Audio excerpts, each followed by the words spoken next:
This is a horse on me. But I did find out that in a race for life and death, the police laboratory is where they make the photo finish.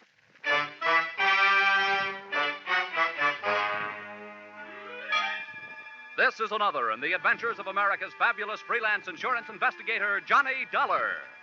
At Insurance Investigation, Johnny Dollar is only an expert. At making out his expense account, he is an absolute genius.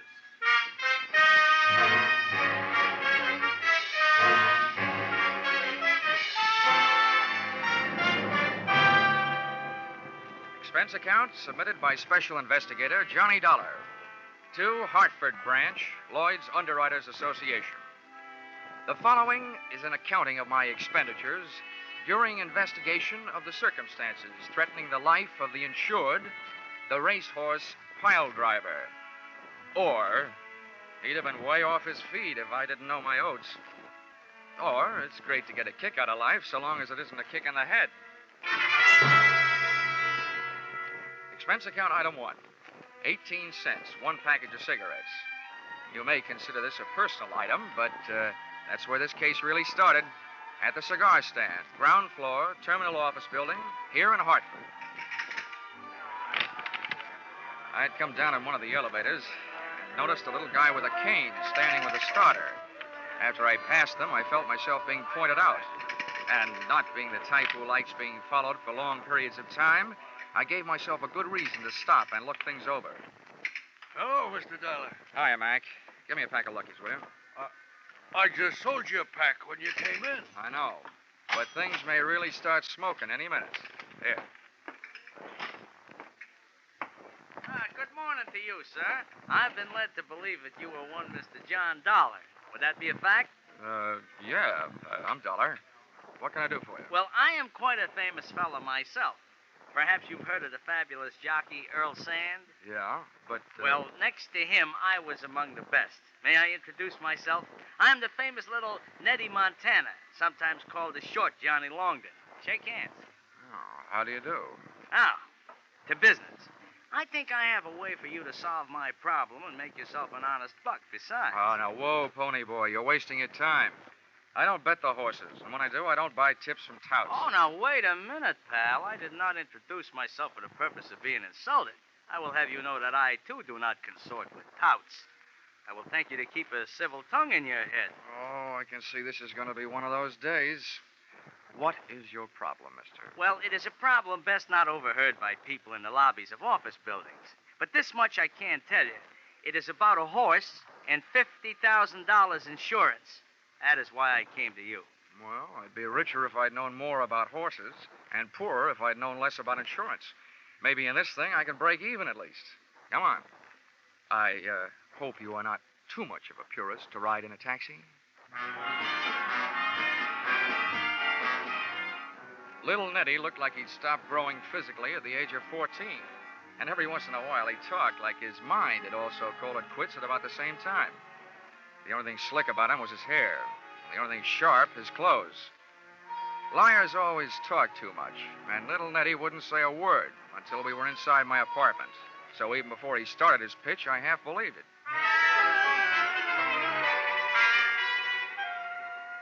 Well, to take it from the beginning, I was born in a stable, and that's not just a figure of speech. They brought the hot water in a feed bucket, so you can understand my deep affection for horses. Yeah. Now, on top of that, kindly consider this.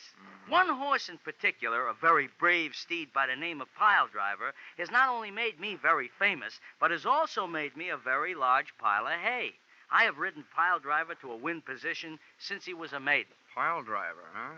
Quite a hunk of horse. Uh-huh. You remember? Yeah. Then you might also remember that he was on his way to becoming one of the big money winners of all time. Until I had to go and fall off a livery stable horse while teaching a girl how to ride in Central Park. It busted up my leg, and I might add, my future. To say nothing of Piledrivers. He hasn't won a race since I got grounded. Yeah, well, what's all this got to do with insurance? Mr. Dollar, they are going to murder him. Oh? Can you guess why? I can try. Piledriver is heavily insured. He is also no longer winning races. He is also a man who can't have a family. No good for studs. So if Piledriver should trip and break a leg, the owner would be entitled to shoot him, and he'd still collect the insurance. I know. It's been done. You have hit the horseshoe nail on the head. Mr. Dollar, I have a considerable bundle of money stashed away, and I am willing to devote a considerable lump of it to the purpose of saving Piledriver. Now, maybe you wouldn't understand such a thing, but I happen to love that horse. I understand it, Nettie. Where is he? Well, he is currently stabled at a track named Hiawatha. Oh, by the shores of Gitche Gumee? No, by the shores of Lake Michigan. This is located slightly north of a place called Chicago. 5 telephone calls and a few hundred questions later, I learned that Piledriver was insured by your company. Got the assignment and was on my way. So, expense account item 2, airfare, Hartford to Chicago, $57.72. Little Nettie insisted on coming along, and he kept the hum of the plane from being humdrum as follows. Well, Johnny, the gentleman who owns Piledriver is an old Kentucky mint julep sponge named Colonel Faraday Bushnell. Mm-hmm. Now, this character has a very black heart hiding beneath a head of white hair. I see. I trusted him until I heard him say what he was going to do. From then on, I have been seriously tempted to wrap these hands around his neck and squeeze. All I can say is he had better not hurt Piledriver.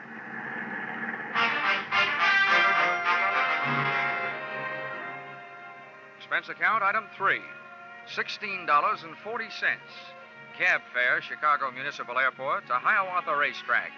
Arrival time, 10 a.m. To me, a racetrack always smells good. Of horses, green grass, and excitement. Here you are, driver. Keep the change. Well, this, as the saying goes, is it, Mr. Dollar. You'll have to take it from here. Okay. Oh, hey, one last word of warning. Watch out for his daughter, Lila. Well, why? Is she dangerous? To a guy like me? No. But to a guy like you, yes.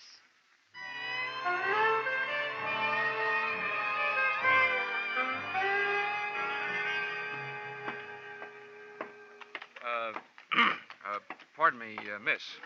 Can you tell me where I'll find the boss around here, Colonel Bushnell? Oh. I was just going to chase you away. But you don't look like just another hay and grain merchant. What you selling? I'm not. I'm buying. Where's your daddy? How do you know the colonel is my daddy? Well, he told me he had a pretty daughter. Oh, well, thanks. Just who are you, mister? Well, as for the name, that's Johnny Dollar. As for my business, that's trying to buy one of your father's horses. Well, the colonel won't be back for a little bit, but I'm bossing while he's away. I'll tell you now, I don't think he's figuring on selling any of his horses. But I'll be glad to show them to you. Good enough. But there's only one I'm really interested in. Piledriver. Piledriver? Why, no, Daddy wouldn't sell him. Why not? Why, he's practically one of the family. He put me through the last 2 years of college. Do you mind if I see him anyway? Why, no, not at all. Right over here. Okay. Here, baby. You have company, darling. Meet Mr. Dollar. Hello. Quite a horse. No, he's just a perfect dear, aren't you, darling? Mr. Dollar, why do you want to buy Piledriver? Oh, he's a great horse. Got a great record. Have you been following him lately? Yeah. Oh, I know he hasn't been winning. That ought to make his price cheap and the odds long when he gets back running. I just happen to think I can make a winner out of him again. But his spirit's all gone. How do you think you're going to do that? Well, if I told you, his price might go right back up. Johnny, darling, I can't help it, darling. Hey, Kiss wait a minute. Let go. Wait a minute. Please, darling, please. Well, it was great fun. But what was it for? Johnny, you shouldn't have. Right out here in the open. Huh? Oh, Leo. Yeah. What's going on? Now, wait, Leo, honey. This guy ain't your brother. He'll wish he was. Besides, that's no way to kiss brothers. You, get out of here. Look, Buster, if you aren't this girl's father, you'd better start doing some wishing. Oh, you think so, huh? This is the roughest game of post office I ever got mixed up in. Like that, please. Johnny! Johnny, what are you doing to him? Hammerheads like this hammer locks. Let him get tough now, and I'll bust his arm. Gentlemen, what's going on here? You spectators there, run along now about your business. Leo, I must say I am surprised at you. Fighting in front of a lady. Oh, Daddy. Get him off of me. Here, young man, I demand that you dismount Mr. Colby. Well, sooner or later, I guess I'll have to. Now, listen, Leo. Are you paying close attention? Yeah. After I let you up, if you make one move except away from here, I'll give you a pair of fat ears, okay? Oh, look at the suit. I'm going to have to start wearing knee pads. Come on, Leo, honey. Let's get away from here. I hope you're not blaming me for what happened. I don't know was who to just blame. standing here. Now, see here. I demand an explanation. So do I. I came here to get in the horse business, and I end up in the fight racket. Who is that guy? That gentleman, sir, is Leo Corbett, a brother horse owner. And I might do the favor of warning you that Mr. Corbett is a hard enough man in business dealings. But when it comes to my daughter, he's downright violent. Your daughter was downright impulsive. Maybe so. But Leo is hardly the type to stand by while some other fella kisses his girl. And I saw that happen with my own eyes. I don't let it worry you, Colonel. I didn't come here to collect lipstick samples. Well, there's one thing I can be glad about in my encounter with Mr. Leo Corbett. What is that? That he isn't James J. Come on, Colonel. Let's talk business.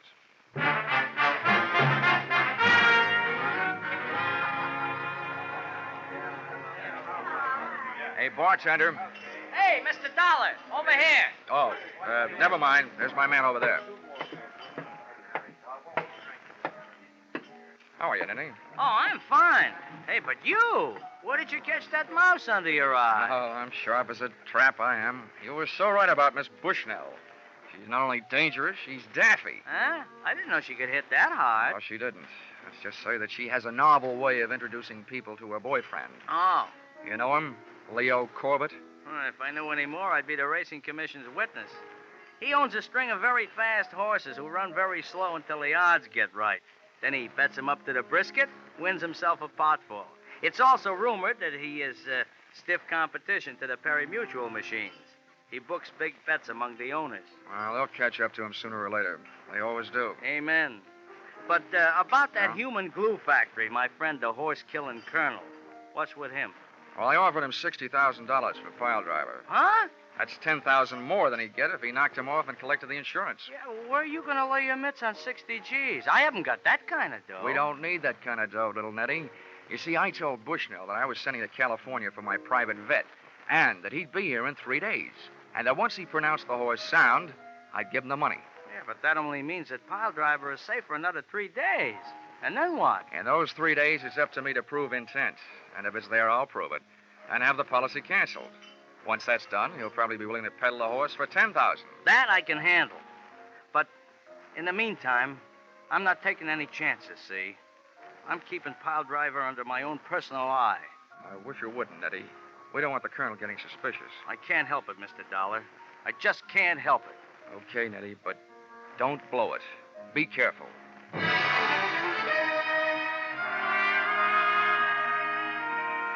Like all racetracks, Hiawatha was surrounded by motor courts and bungalows with rooms for rent. So, expense account item 4, $3, room rent. I set the tin alarm clock for 8 and my ear for any time and went most of the way to sleep.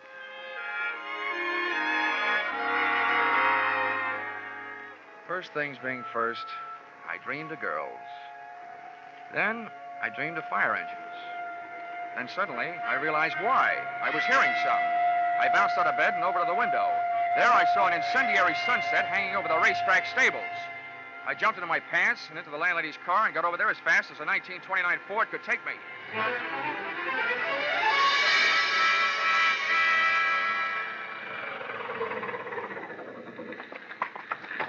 Hey, you.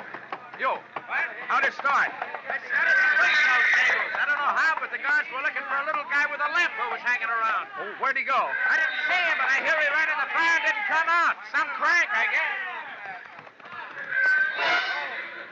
I had one particular horse to get to in a hurry, and I hoped one particular guy. The door to Piledriver's stall was closed and padlocked. I crowbarred the stable out of the wood with the pick end of a fire axe. Threw the door open, grabbed a lungful of fresh air, closed my eyes, and slammed into the smoke. I could have been smoked to death, burned to death, or stamped to death, but I had to take the chance. Steady, yo. Whoa, Piledriver. Now, take it easy. Easy, boy. I whacked him on the rump with the axe handle and then dropped it. I slipped to my knees, started groping across the straw-covered floor. I knew that if there was any air in there, that's where it would be. And if there was an ex-jockey in there, that's where he would be. And that's where he was. In the first corner I tried. I crawfished backwards toward the door, dragging him, inch by inch, out into the clean, cold shower of fresh night air.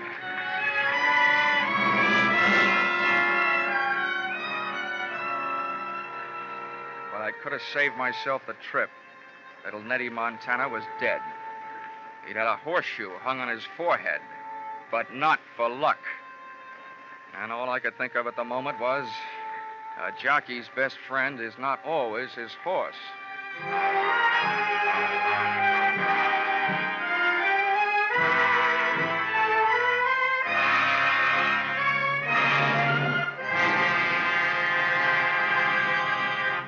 In just a moment, we will return to the second act of Johnny Dollar.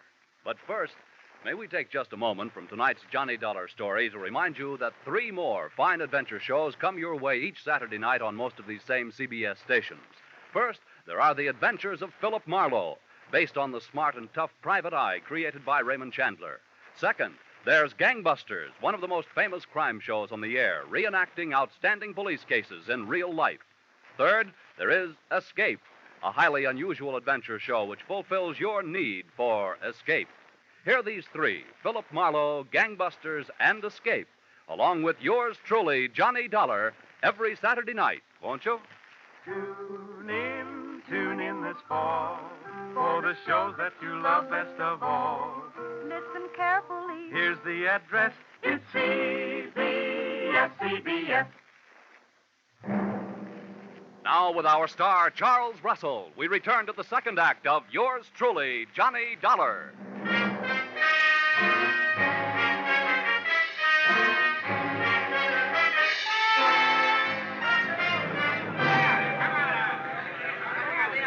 Tough luck. Nice try, little Nettie. Mr. Dollar, this is horrible. Why, it's little Nettie. It sure is. What's left of little Nettie? You don't... Yeah, I mean, he's dead. You know, when I was a kid, I knew about a story with a horse and a woman in it. Helen of Troy. I should have remembered that before I tangled with you. Why don't you get lost? Why, whatever's the matter with you? Look, Miss Bushnell, 2 minutes after I met you, you bagged me into a fist fight with your boyfriend with a phony kiss. I don't know how much you had to do with putting little Nettie where he is, but I intend to find out. Why, you're insane. Any fool, even you, Mr. Dollar, can plainly see that this boy's been kicked in the head by a horse. Lila, child, what are you doing here? Why, I saw the... Why? Who's that on the ground? Why? It's little Nettie. Don't tell me he's dead. What would you be if you got kicked in the head by a horse, Colonel? Why, the poor boy. I held this lad in deep affection until just a few months back. He was my best jockey. What on earth was he doing around here at this time of night? From all I can see, little Nettie swapped his life for pile drivers. As small as he was, it's a pretty big price to pay. Although I guess you wouldn't think so, would you? What? What's that? I demand an explanation of precisely what you mean, sir. I mean that to some people, a dead horse is more valuable than a live one. Too bad you can't go count your money. I gotta take my friend to the morgue. An hour later, little Nettie was resting better than I was. I'd made my report to the police and was back pacing the floor of my rented room. There wasn't a long walk.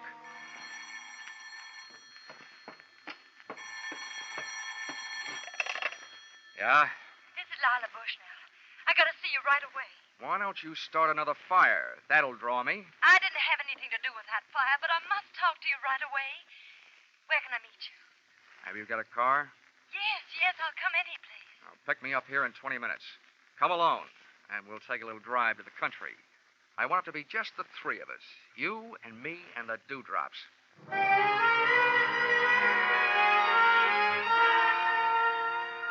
Dawn was making a dark gray promise in the sky when she picked me up, and a few easy-to-please birds had found something to sing about. During the first 5 miles, Lila denied everything except that she was a woman, and there was no hiding that. I had her pull in under a tree and said, "Well, then why'd you call me?" It was something you said to my father about a horse being more valuable dead than alive. You sold me out once. What are you planning on now? Selling out your old man? You women. You know, if the truth is ever told, it'll probably come out that Goldilocks cut her grandmother's throat to swipe the gold out of her teeth. Please don't make fun of me. Fun, she calls it. Well, you got something to spill, get it off your chest. My father owes Leo Corbett $50,000. He lost it betting on Piledriver. Leo's been demanding his money, and Father doesn't have it. And I heard Leo practically order Father to destroy Piledriver for the insurance. And what did Daddy dear say to that? He said he'd do it. But I know he wouldn't. I know he didn't set that fire. How do you know? I just know, that's all. Now, that'll sound good to a jury. Why are you coming to me with all this stuff? Because you're our only hope. Can't you buy Piledriver right away? It would solve everything. Everything but one thing. What's that? Why did you go to all that trouble to get me punched in the eye? Oh, that. Yeah. I just wanted to show Leo that he wasn't going to have everything his own way. And you look strong enough to do it. Wow. That's a stupid answer. Why not? Makes a stupid kind of sense. She dropped me off at my rooming house where I dropped off to sleep. It was, however, only a 4-hour plunge. Expense account item 5, $650. Cab fare to headquarters, Homicide Division, Chicago Police. That's one city where the cops still wear an old-fashioned star, but they sure do operate with a new-fashioned speed. As witness the enclosed report made by Lieutenant Craig 6 hours after filing of inquiry. According to the findings of the autopsy, Dollar, your hunch, or whatever you call it, was right. The deceased, little Nettie, was not kicked to death by a horse. Examination of the wound reveals that it was administered by a new horseshoe. The shoe on a horse's hoof would have left traces of straw, etc. We say that the fatal weapon was swung by person or persons unknown. As you suggested, he'd have to have been standing on his head to have the horseshoe make the mark it did if the horse had kicked him. The lieutenant had made only one mistake. He should have said person or persons known. Expense account item 6, 10 cents, 2 telephone calls.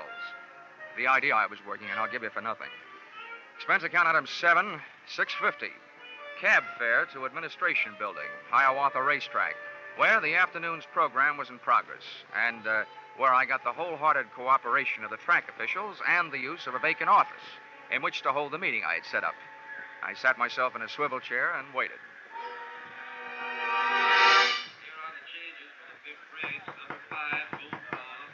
Come in. Mr. Dollar, I can't tell you how happy I am that our little transaction is about to be consummated.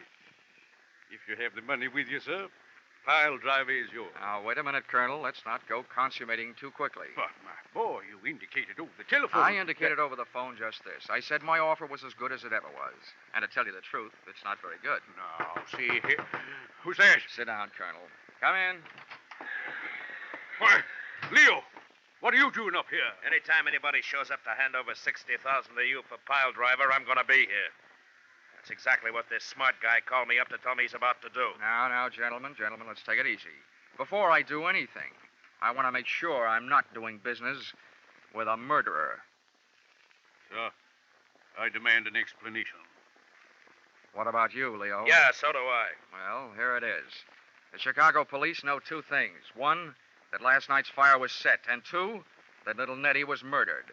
And that little Nettie got a couple of lungfuls of smoke before he got hit over the head with a horseshoe. That means that whoever hit him over the head sucked in some smoke, too. Well, I've never heard such a pack of nonsense in my life. What are you getting at, wise guy? Just what I told you. I don't want to do business with a murderer, especially $60,000 worth. But I've made it easy on you to prove that you aren't. You see, I got a doctor in the next room with portable X-ray equipment. If you've got fire smoke in your lungs, it'll show up. Now, how about it? Why, this is ridiculous. Why don't you leave the Dick Tracy stuff to the funny papers? Because I don't feel like laughing. Now, once more, how about it? Get it, I still don't know what this tomfoolery is about, and I'll feel downright silly while I'm doing it, but I'm willing to take my chances. Okay. Leo, you're first. Follow me.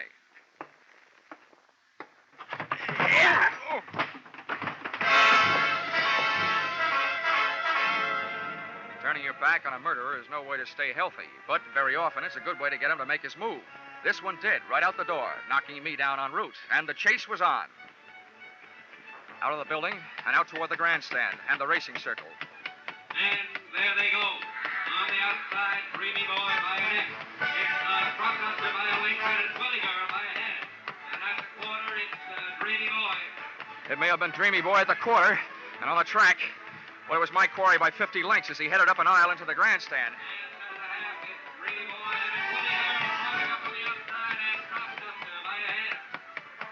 Dreamy Boy was still doing fine down there, and I was moving up here, right up near the top of the grandstand, and onto the ramp leading to the press box section.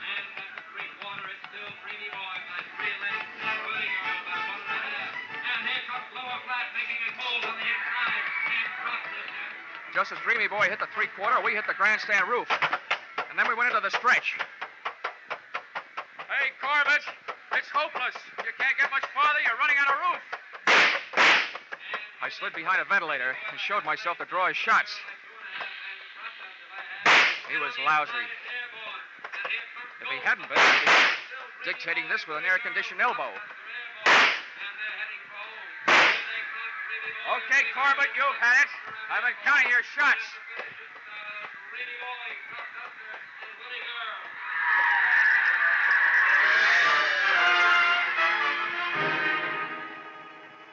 Corbett tried a few ventilators himself, and then apparently he decided the second time he fought me, he'd do better. He rushed in swinging. I was doing great trading punches, but he finally moved inside and threw one. I ducked low, but he came up fast with his knee. I sat down, and he took off, straight to the back corner edge of the pitched roof. He swung over the side and started to shinny down the 100-foot rain pipe. But that pipe was built to carry rain, not people.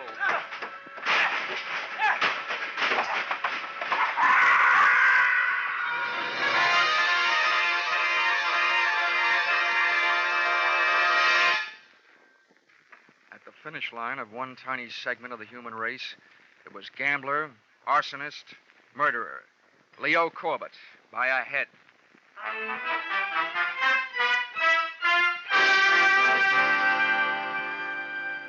Expense account item 8. Dinner for two at the Shangri-La in downtown Chicago. $34.40. Dinner itself only took 40 minutes and 8 of the dollars. The rest of the evening and the money was spent listening to the story of her life. A story which would not by any means win any Pulitzer Prize, or for that matter, any husbands. But sometimes when you're interested in a girl like Lila, you have to act like you're interested in what she's saying.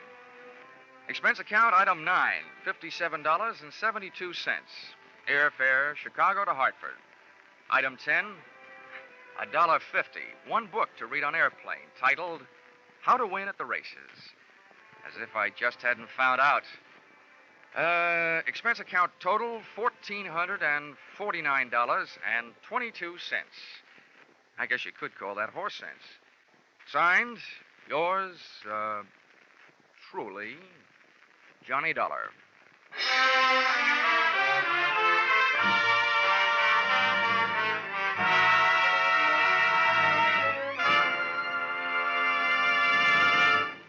Yours truly, Johnny Dollar, is produced and directed by Gordon T. Hughes and stars Charles Russell. Script by Paul Dudley and Gil Dowd. Featured in the cast were Bill Conrad, Doris Singleton, Jerry Hausner, Herb Butterfield, and Hal March. The special music is written and conducted by Wilbur Hatch.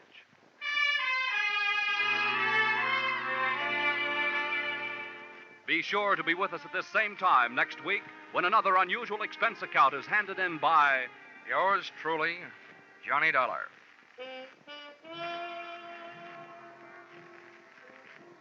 Those mystery adventure shows we mentioned earlier, the fun and music and fabulous jackpot of Sing It Again, and two outstanding music shows. They're on tap for you every Saturday on most of these same CBS stations.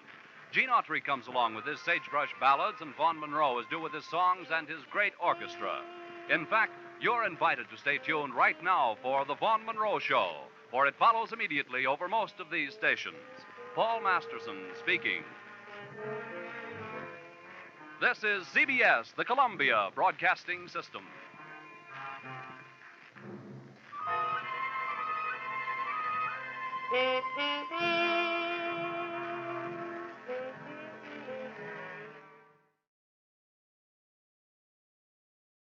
Well, anyway, I learned the answer to the question, what does a doctor do when a doctor needs a doctor?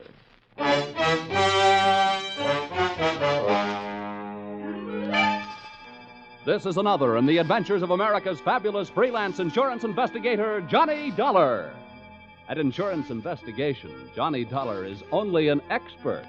At making out his expense account, he's an absolute genius.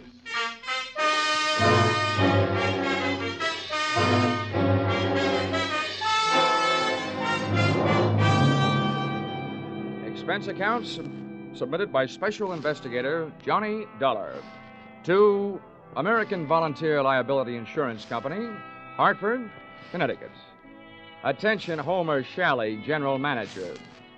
The following is an accounting of my expenditures during my investigation of one of your policyholders, Dr. Otto Schmedlich. Or, an apple a day sent the doctor away. Or, it couldn't have happened to a bigger worm. Expense account, item 1. 80 cents cab fare to your office in answer to your call. Tip to driver, $1. Oh, morning, Mr. Dollar. Hiya. Go right in. Mr. Shalley's expecting. Thanks, sir. Good morning, Dollar. Good morning. Sit down. Thank you. I'm sorry we had that unfortunate altercation over the last expense account you submitted to this office. Oh, that's all Of right. course, it was ridiculous. You're going around tipping cab drivers $1 after a 50-cent trip. Well, you know me, Homer. Just a silly, headstrong, impetuous boy. It was somebody else's money, yes. We've been through all that. What I want to talk to you now is, policy. Oh, here it is. Dr. Otto Schmedlich, Los Angeles, California. California? Doesn't anything ever happen in Hartford? I've been using an airplane seatbelt so much lately, I'm about ready to throw away my suspenders. Dr. Otto Schmedlich. I suppose you're familiar with the existence of that type of insurance policy which protects doctors against charges of malpractice. Yeah, I've heard of them. Well, we had the rare misfortune of issuing such a policy to this quack Schmedlich. Well, what do you want me to do? Go out and take his temperature? Dollar, when I want to laugh, I tune in Jack Benny. Now, this is serious. The policy we issued to Dr. Schmedlich only covers him up to the extent of what is construed as accidental malpractice. If we can prove criminal malpractice, we can cancel the scoundrel's policy. Do you have a good reason to think it's criminal, or are you just toying with a happy thought? Look, our company has already paid off on 2 claims. Recently, we've heard rumors about this man. It seems the Medical Association is watching him very closely. But so far, no one can prove anything. Now, Dollar, do you want the assignment? No, but I'll take it.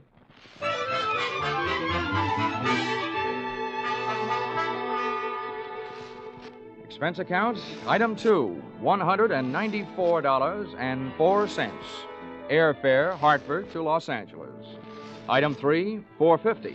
Cab fare, Los Angeles Airport to the Sun Tower Medical Specialist Building, which I first spotted looming through the smog on Wilshire Boulevard, high in the high-rent district of the City Beautiful. Item 4, 55 cents, 11 nickels. Spent telephoning the Schmedlich office at 15-minute intervals until I at last found the doctor not in. In California, the doctors really specialize. And the buildings they work in sometimes really make the most of it, as I found out in the elevator going up. Second floor, eye, ear, nose, and throat. Doctors Care, Kreider, Whitetis, and Osterban.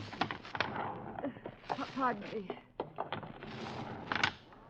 Third floor, fractures, strains, sprains, and dislocations. Doctors Fowler, Woodruff, Toigo, and Brown.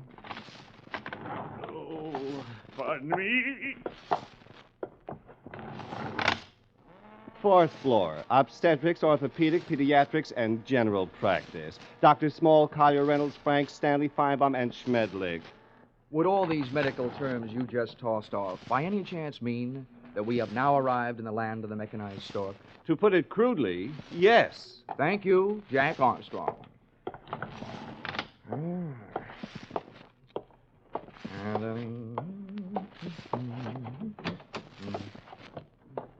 Good afternoon. Hello. Dr. Schmedlich in? Well, no, I'm sorry, he isn't. Oh, good. I mean, that's too bad. Just what do you mean? Well, I meant to say that, since the doctor isn't in, I'd rather talk to you anyway. You're prettier. I should be. I'm a girl. Now, is there something I can help you with? Yes, as a matter of fact, you can. I have a sort of empty feeling around my heart. What would you prescribe? Bicarbonate of soda. Is that all? Touche. Now I have an empty feeling around my head. Please, will you state your business? Oh, now, honey, you should know that anybody who walks into a doctor's office wants to live. And after seeing you, I really want to live. What are you doing tonight? Well, I am not in the habit of making dates with strange men. Who's strange? And furthermore, you are perhaps the most insufferable, egotistical Now, if you just person. give me a chance, darling, I'm sure I'll be able to prove you're right. Why, I wouldn't be caught dead with you.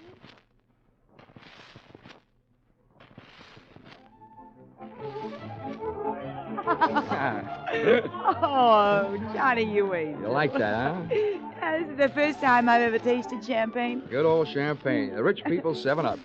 Well, here's to us. To us. Doreen, I feel like talking. Well, thanks for putting me on guard.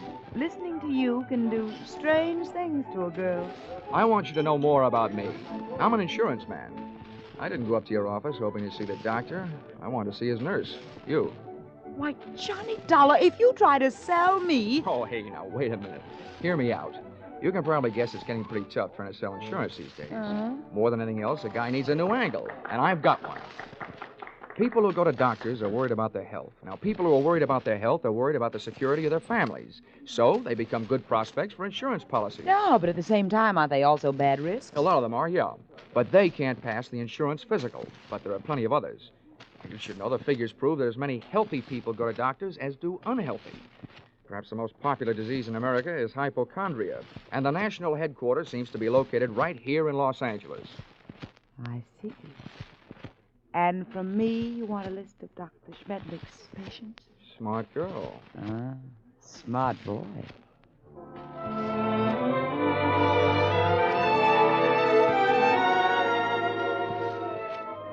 Expense account, item 5, $1.40. Cab fare to Doreen's apartment, where I told the driver to wait. Expense account, same item, part 2, $28. Waiting time, before I took the cab the rest of the way back to my hotel.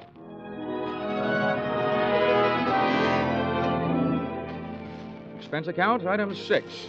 Breakfast the next morning, 2 hard-earned dollars for 2 soft-boiled eggs. The hen that laid them must do barnyard bits in the movies. At least at those prices, she could have autographed them.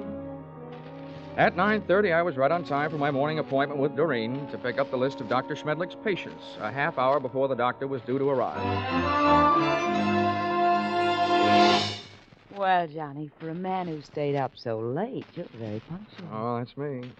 The early worm who so often gets the bird. You got a copy of the list? Yeah, got here at 8 to type it for Oh, you. fine. Here it is. So this is wonderful. You're a doll. Yeah. A. Aarons.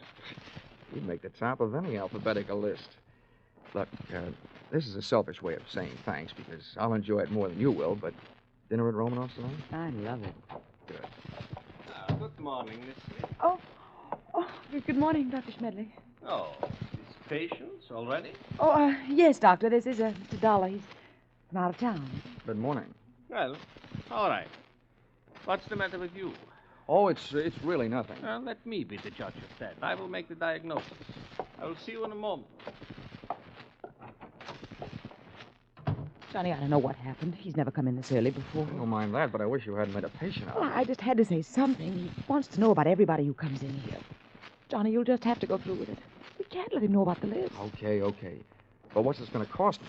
What does the old squarehead get for a checkup? $50 a consultation. Oh. Honey, instead of Romanoff's for dinner tonight, we better make it a drive-in. Sorry, Johnny, I am. You can come in now, Mr. Lawler. Oh, well, with a D, Doctor. The name is Dollar. Oh, yes, I forget. I have so many cases on my mind. Now, if you will be so good to slip off your jacket and your shirt while I talk. All right. Now, what is the nature of your complaint? Well, my back. See, I was in a small automobile crack-up driving out here. No, that's a dangerous, complicated area, the back. Now, if you'll be so good to get up on the table and lie down. Oh, all right. Now, on your stomach. Oh. The feet down here, please. That's good. Now, I tap your back. when I reach the painful area. Please, to tell me. Yes, Doctor. Mm-hmm. Oh, very well muscled, Mr. Dollar. No bruises? Strange. There it is. Aha. Well, not dangerously near the spine, but very interesting. Here, I think this will help. Oh! At first, it felt like a big bee sting about a quarter of the way up my back. Then came the buzzing inside my head. Whatever kind of liquid lullaby the good doctor sunk into my spine, it really rocked me to sleep. I had time to move my head and watch Schmedlich put down the hypodermic, walk across the room to my coat, and take from it the list of his patients, plus my wallet containing my identification. But I didn't give it a second thought. I didn't have time to. For me, the lights went out.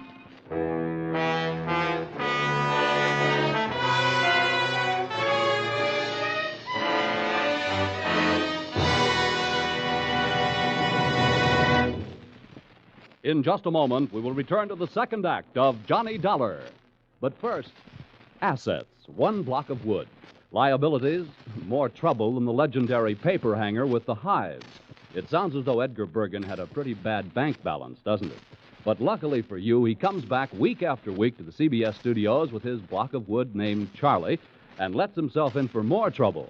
As for you, you're really in the chips when you take in the Edgar Bergen Charlie McCarthy show, heard over most of these stations every Sunday. Don't miss their brightest, gayest show tomorrow night on CBS, where this fall you hear them all.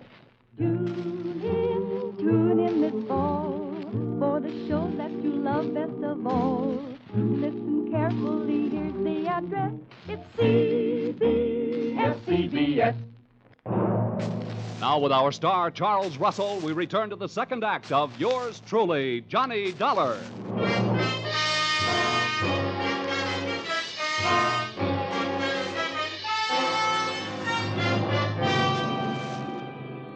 In my racket, sleeping on the job isn't always fun, and this was one of those times. Waking up from Dr. Schmedlich's slumber treatment for nosy people carried with it a dark brown taste in the mouth, thickness of the tongue, and big bells ringing in your steeple. I was scoring on all those counts when I rolled open my eyelids, which fought me all the way. I sat up and found myself on a hard canvas cot in a bare room with soft walls. They were padded. The window wasn't much. What there was of it was barred. So was a tiny opening in the upholstered door. At first, I thought I was going crazy. Then I realized I was in the kind of place where they put people they think have already joined the ranks of the enchanted. It took me only 10 years to make it over to the door before I looked out through the small slit. Hey! Hey, come here, someone! Hey, room service! All right, wait a minute. I'm coming. Hold up your horses. Now, listen, mister. The first thing you learn in here is we don't like noise. Makes the other patients nervous. Okay. Where am I? Who are you? I'm your nurse. Oh, sorry I didn't recognize you. I thought nurses were supposed to wear little caps. I got a little cap, but I don't wear it indoors. Hey, listen, you. Don't go making fun of me. You'll be sorry, see? I'm sorry now. How'd I get in here anyway? Well, all I know is this place is for your own good. They say outside you're dangerous. You can depend on it. If I ever get out, I will be. What'd you say? Nothing. You're one of them, all right, talking to yourself. What's your name? Well, it's none of your business, but I'll tell you. I don't like people calling me hey you, so I'll tell you.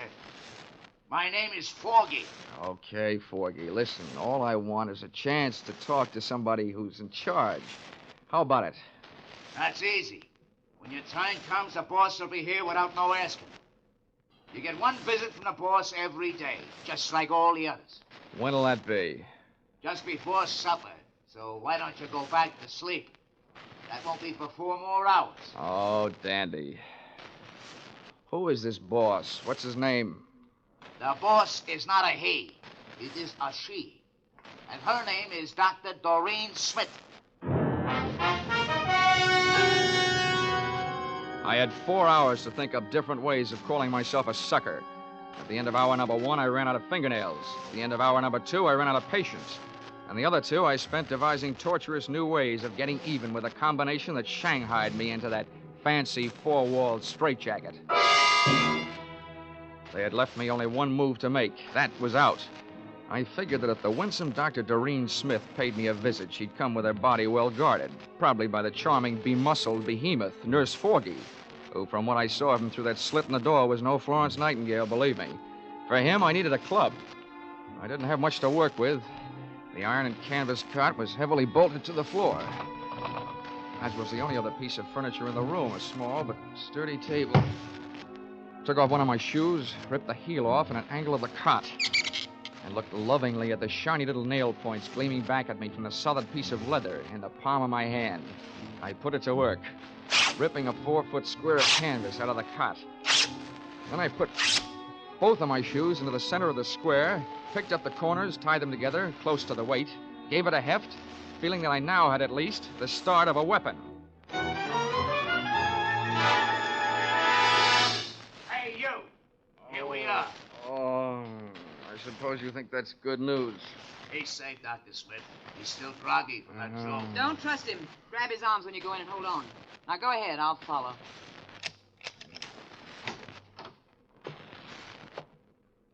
Don't try any tricks and we won't hurt you, see? Thanks, Nursey. I wouldn't think of it. Come here, you. Back in here, sweetheart. Oh, dropped your hypodermic. Planning on rocking me to sleep again, huh? You let go of me. Sure, but let me tell you something. This is one squirrel that's going to get out of this cage. Don't rub my fur the wrong way. My head aches. I'm seeing double. My nerve ends are whipping me to death. And for 2 cents, I'd punch you square in the nose. Because one thing for sure, you ain't no lady. Now, sit down. Stay there while I put on what's left of my shoes. You better go back to Hartford, little boy. This is too big for you. Being around you will make anybody grow old in a hurry. What do you think you're going to do? Right now, I'm going to take your keys, lock you in here with Sleeping Beauty there, and then I'm going out for a breath of fresh air. Have fun, the two of you. You can make a peach of a pair.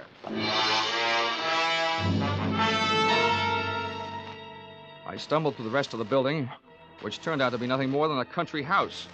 There were no other rooms like the one I had just vacated. For that matter, there were no other so-called patients. It could have been a place maintained for the purpose of making people talk, or keeping them from talking. There was no telephone. I couldn't call out, but neither could anybody call in to find out that something was going wrong. This little crime crib was apparently located well out in the country. That meant that Dr. Doreen Smith had arrived in a car, which I commandeered and drove to the nearest filling station.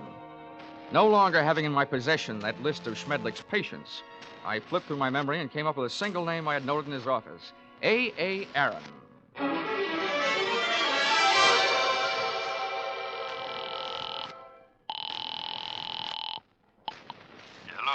Hello, is Mr. A.A. Aaron in, please?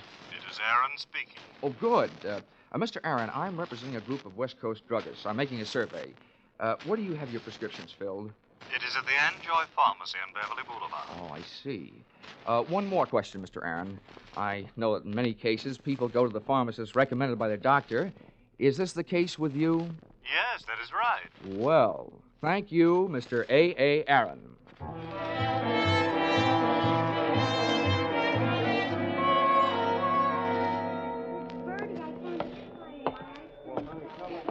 Pardon me, Mr. Anjoy. The clerk up front told me where I could find you.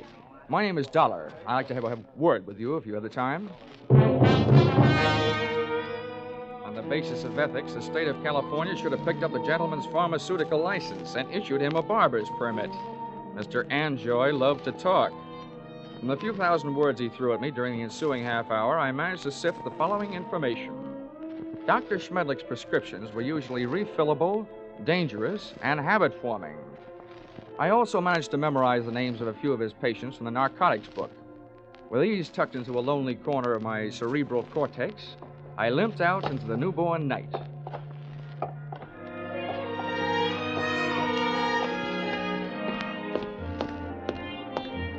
Expense account item 7, 50 cents, having the missing heel on my shoe replaced by late working cobbler. Checking the owners of the first 4 names drew me nothing but blanks. The 5th drew me closer. Come on in. Her name was Millicent Royal. She was the kind of girl whose family takes up a full page in the Blue Book, and whose personal habits take up full pages on police blotters. Well, don't just stand there. Come in. Thank you. Sit down. Miss Royal, I'm going to be honest with you. I'm an insurance investigator. I don't want any. You don't understand. I said investigator, not salesman. I want to get a line on a doctor. Otto Schmedlich. You recognize the name? I might, but I'm not sure it's any of your business. Look, little lady, let's quit sparring. I've tailed friend Schmedlich this far, and now I want some information. What have you got? Nothing. He's a fine doctor, a wonderful doctor. I don't think he's doing you any good at all. You don't know anything about me. I'm afraid I do, more than you think. I know enough about Dr. Schmedlich to know that he's doing a lot of people a lot of trouble. I want to put him out of business, and you can help me. Oh, look, honey, Schmedlich isn't the one that needs protection. You do.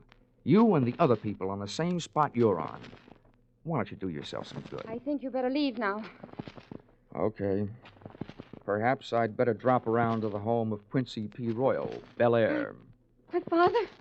No, don't do that. And give me some answers. You can't make me. Nobody can. Anything that passes between a doctor and his patient is a secret. Nobody can make me say it, not even a judge. Whoa. Wait a minute. All right. If you change your mind, I'm staying at the Park Beverly Hotel. I'll trip them up sooner or later.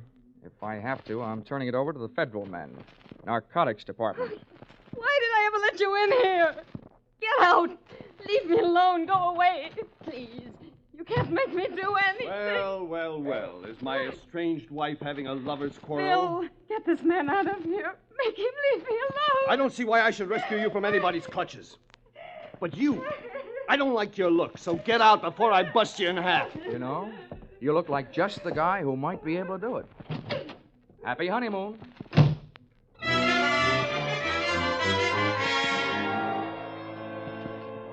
My hangover from Dr. Schmedlich's health cure hit me again as I hit the street. What I needed was a hot shower and a cold drink. After the water hit me in the face, and a trifle of the same hit the scotch in my glass, I sat down in the big easy chair in my room, posing for a picture. Johnny Dollar, lonesomest man in town. I was mixed up in something mighty big and mighty wrong, but something I couldn't as yet put a finger on. Up until then, I had to go on with ability, experience, and instinct, all unacceptable to the police as evidence. I asked myself why I hadn't called the law and told them about my party with the lady doctor and the man nurse. Then I answered myself that if I did, I'd probably be the one charged with assault, battery, and whatever else they wanted to trump up. Again, it would only be my word against that of an established medical man and his doctor-type nurse. So I decided to leave Doreen and her monster-type nurse where they were until I could turn them over to the cops. 4 drinks later, I was beginning to realize that those kind of troubles don't drown easily. And then the phone rang. Yeah? Mr. Dollar? Yes, this is Dollar. This is Millicent Royal. I want you to come over right away. Right away. Wait a minute, what's the matter? I changed my mind. I'll tell you everything. Anything you want to know. Oh, listen, Millicent, take the advice of an old hand at this sort of thing. If you want to help, tell me now, over the phone. No. You can't trust telephones. Somebody's always listening. Oh, listen to me. It never fails, Miss Royal. You're playing around with the kind of suspense they like to put into movie scripts. The dame calls with some hot information she's afraid to spill over the phone. Then when the investigator gets there, she's dead. Hurry. Goodbye.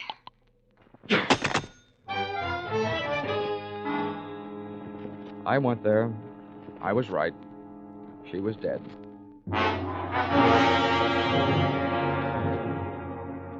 That gave me 2 people to go looking for. I didn't know where her estranged husband, Bill, lived, so I went to work on the doctor.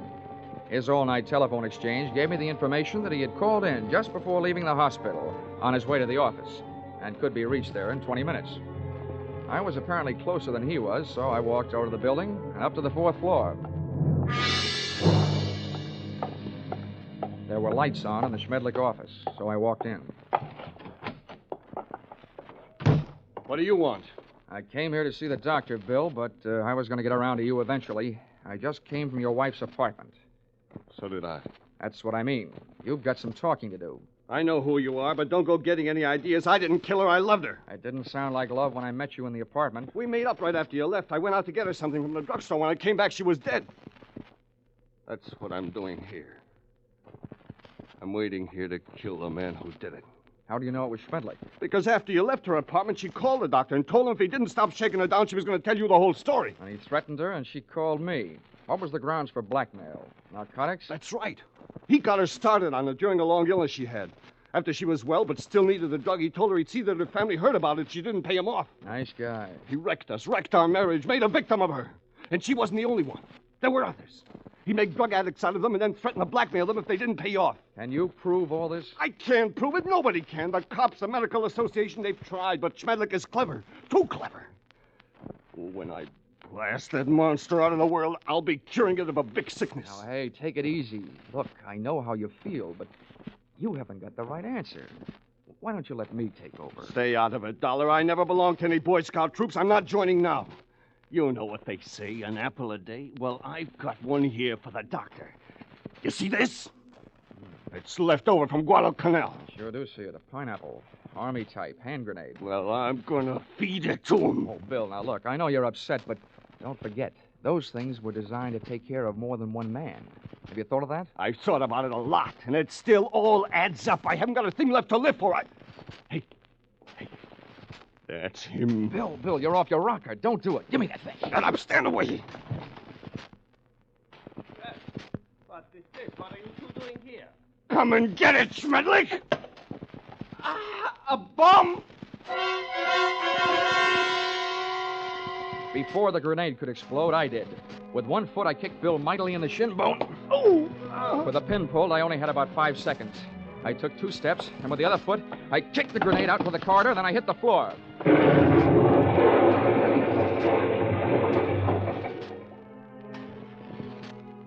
All right. I'll still take you to pieces, Schmedlich.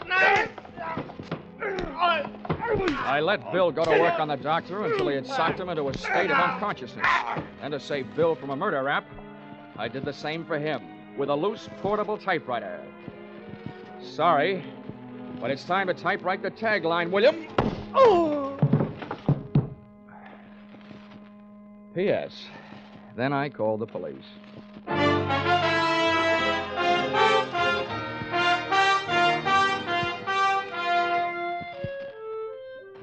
Expense account, item 8. $50, airplane rental, Burnsley charter service for flight to Palm Springs. Item 9, $62. Dinner at the Dunes, party of 3. Included in said party, me and Haig and Haig. Expense account, item 9, airfare Palm Springs to Los Angeles to Hartford, $244.04. Expense account, total, $1,211.69. All that for getting rid of a doctor. And if you react the same way you reacted to my last expense account, it'll probably mean that you will be needing a doctor. Signed, yours, truly, Johnny Dollar.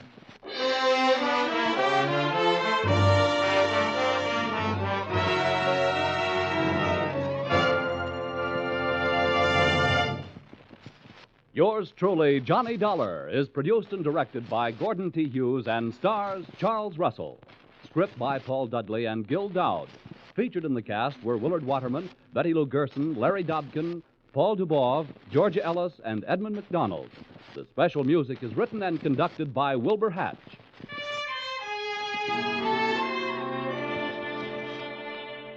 Be sure to be with us next week when another unusual expense account is handed in by yours truly, Johnny Dollar.